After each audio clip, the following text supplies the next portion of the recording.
Kyle Whitaker, Chambers, Nebraska, calf roping, steer wrestling, saddle bronc riding.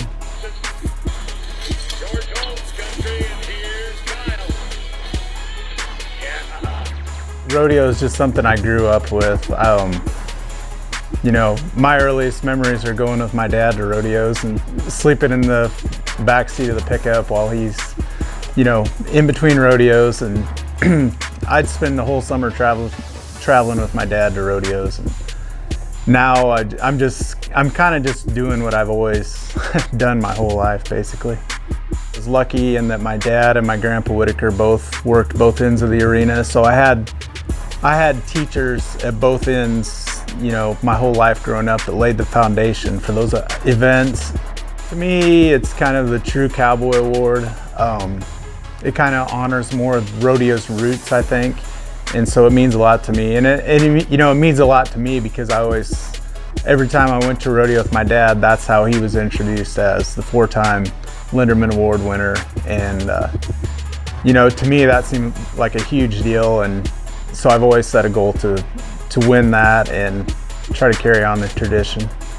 The first one was pretty cool just because you don't know if you can do it, you know, and now all of a sudden me and my dad have something in common. At the time my dad was still rodeoing with me, so that was neat, you know, to get introduced to rodeos that way. And as far as winning it now, it's just you just got to be thankful that you can still compete on both ends of the arena.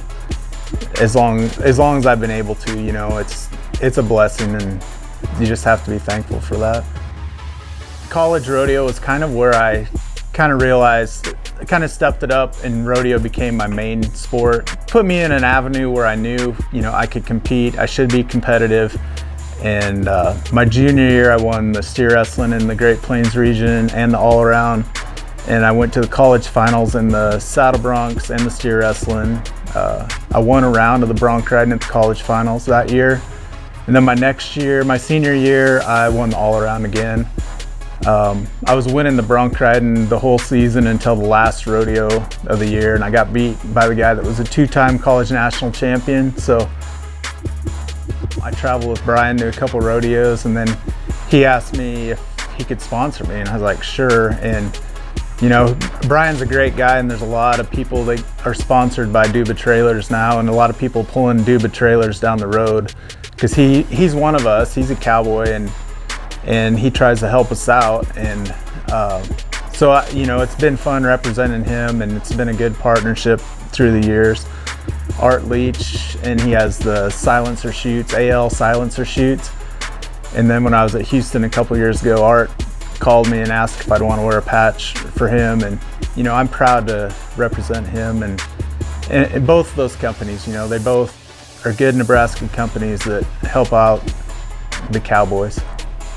Yeah, the Ram circuit finals, I mean, it's not the NFR, but it's, you know, to a circuit guy, it is the NFR, and it's something I always it's always a goal of mine to make that. And now it's in Kissimmee, and that's just a blast. I got to bring the girls down there and take them to the ocean. You get to hang out in warm weather. Fun, you know, Janae and Aubrey have really gotten into it, and Whitney's my youngest. She's in kindergarten, and she's starting to get more into horses now. Janae's an 8th grader and has made the junior high finals the last 2 years. My sister lives close by, and she helps them, and she's a great teacher and great coach, and she helps them a lot, and it's provided horsepower. And so it's great to have a family that helps out, and we all kind of help each other. And you know, I like to take the girls around and do fun things, play games, if they want, you know, whatever they want to try, or just hang out on the ranch a lot of times. Ride his roping horse and sometimes his bulldogging horse. That we get to spend time with him.